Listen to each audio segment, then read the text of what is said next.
going? How's the operation been? I think that's how I want to put it. Like the communication in and out of the huddle, the plays since you've been here and running everything at full speed.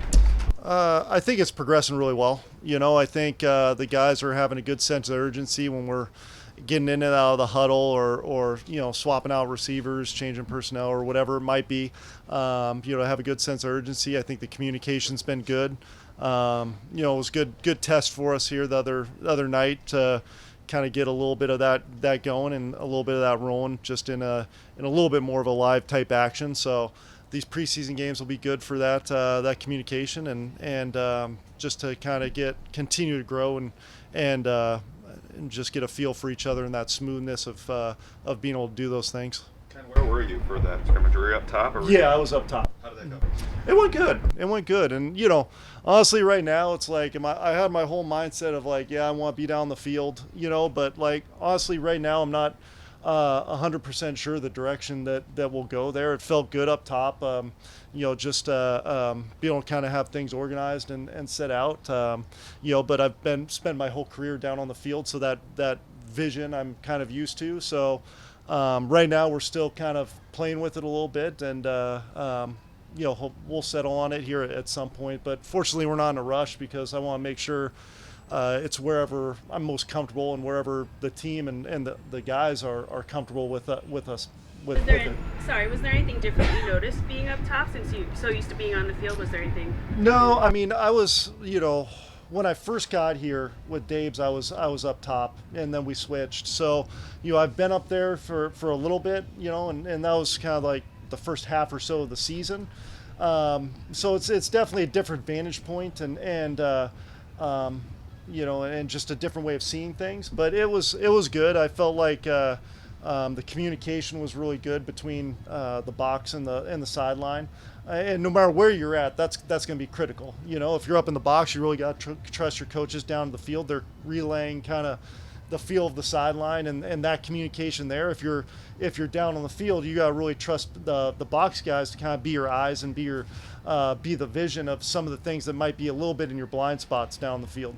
Besides those obvious differences that you just mentioned, is there anything weird or surprising we might not think about that's different between the two? I mean, the only problem up with the box is just you're kind of in a confined space and, there's guys right next to you or whatever. So, every now and then you want to elbow somebody or something like that. But, no, but it's just that I would say that's kind of the main thing. It's just the confinedness, the tight quarters or whatever, versus kind of being out in the open, and so there's definitely pros and cons, because you could have your stuff kind of set up and how you need it up in the box, and you just got to be probably a little bit more organized, and condensed if you're down the field. Last one I have on that. I mean, Brian has had a lot of different stops as an offensive coordinator. Has he ever communicated with you pros and cons of what he's liked best as he's kind of going forward, and how much does that influence you? The only conversation I think we've really mainly had about was, again, just the communication and the importance of the communication more so than anything, between up and down. I think that was his biggest thing always, because he had a really good feel whether he was down the field or up in the box. I felt like calling the game and seeing things, but I think that building that trust and building that feel between coaches is huge no matter where you're at. Can you give us a bit of a progress report on Khalil Shakir? Yeah, I think Khalil's doing a great job, and for a young receiver, he's come in and really kind of learned and is growing within the system, so we're still kind of working through where is he going to fit, what's his fit, and he's still competing for the opportunity, to be out there. So I think he's doing a really good job from a mental standpoint, really learning and growing and getting a great feel for the offense, and he's just going to continue to grow, which is exciting. Gabe, can you also give us Gabe Davis looks unguardable at times in this training camp, and then Friday night, just how good is this guy compared to when he came in 2 years ago? Yeah, I think, the biggest thing with him is he just continues to work extremely hard. He's got the great mindset for what you want from a young player, and that's, he's hungry to kind of learn and continue to grow and get better. So I think he's done a really nice job of he's got a great feel for the offense and what we ask him to do, and continues to want to grow and learn more. So he's doing a nice job, and we as an offense and him in particular will continue to grow and hopefully continue to improve and get better. Isaiah has obviously had more of a role here on the offense. Even Sean said potentially a full-time role in what he's doing.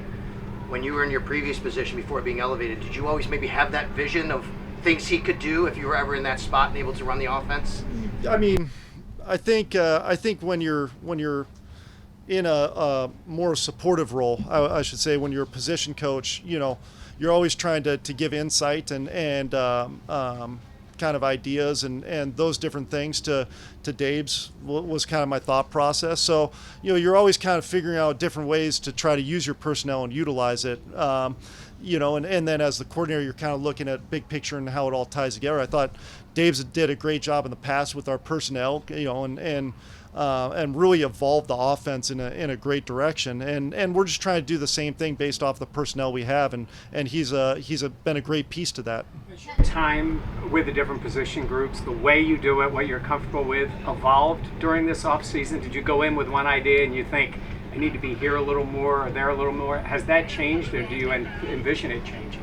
No, I think the main goal that I have is just to really kind of be involved in a lot of different areas and in all areas, and make sure I'm kind of popping in each room and one, getting a feel for how we're coaching it in an individual room basis, and two, those guys seeing that I'm around, because I think it's important. I think it's important for the line to kind of have faith that I've got buy-in to what they're doing, and I think the only way to do that is be around them. I think it's important for the receivers and the tight ends to feel that way, the backs, and then obviously the quarterback and how important that position is. You're going to be in that room a lot as well. So you try to balance it and try to be as much of a part of each individual room as I can. Have there been moments where you just gravitate more towards the quarterbacks and you have to be conscious of it, or you've just sort of gotten that's your day every day? I think there's moments where intentionally I am in that room a little bit more maybe that day, and that's the benefit of having such a long season and a training camp and everything. So because again, I think that communication and making sure that Josh and I are on the same page of why we're calling something or what he saw versus what I saw is important, because usually we're on the same page, and those few times that we're not, or I think it's important to be on the same page. Weekend, Reggie Gilliam signed a contract extension this morning. What does he mean to this offense, and why are you excited to have him a part of your playbook for at least a couple more seasons? Yeah, I'm so gunned up for Reggie. One, just because he's been such a great player for us, and then two, he's just a great human being. I mean, he's as good of a human being as I've been around. So I'm really excited for him and that opportunity and that possibility to continue to grow, here with us and within our system. And he's done a great job, and anything you ask him to do, he's full bore going out there ready to do it. I mean, no matter what it is, he'll go in there and play left guard if you ask him to and battle his tail off, and that's why I love the kid. What are some of the most important things he brings to your vision of this offense? I think just, his intelligence and his physicality and the speed in which he plays the game, I think is very important for us. And just again, he's got no ego, and he's a guy who puts the teams first. So whether he's playing, one snap or 20 snaps, whether it's offense or special teams, he's 100% bought in on this team's success of doing whatever he can do to possibly help it. How are you, Sean? One of the boss stops, I guess. Thanks for stopping by. You want to come sit? It's when the boss stops by, everything goes on pause a little bit. Yeah, no doubt. You spent you spent a lot of time with Josh and Matt the last couple of years. Case is the new guy in the room. From the outside looking in, seems like personality-wise and even talent-wise, it's a pretty good fit. What has he brought to that quarterback room? He's a great fit. I mean, one, like you said, his personality is awesome. And he's smart as heck, and he's really picked up the system. And the thing I respect is, he wants to kind of learn the ins and outs and the reasons why, and he's just got a great feel of understanding of that communication for him is so important because, hey, he might not get that rep in practice, but he might have to go out and operate on a game day and execute that rep to win a game. So I think he does a great job communicating, asking questions, being so locked in during practice, taking every rep mentally that he's not getting, and he's really done a great job with that. I think he provides great insight for Josh from his experiences and the different situations he's been, whether it's regular season playoffs, anything like that, because he's seen a lot of ball. So I think he provides a lot for the quarterback room. You joked Reggie may have to play left guard, and he'd be willing. You've had to throw a lot of guys on the offensive line because injuries have really stacked up over there.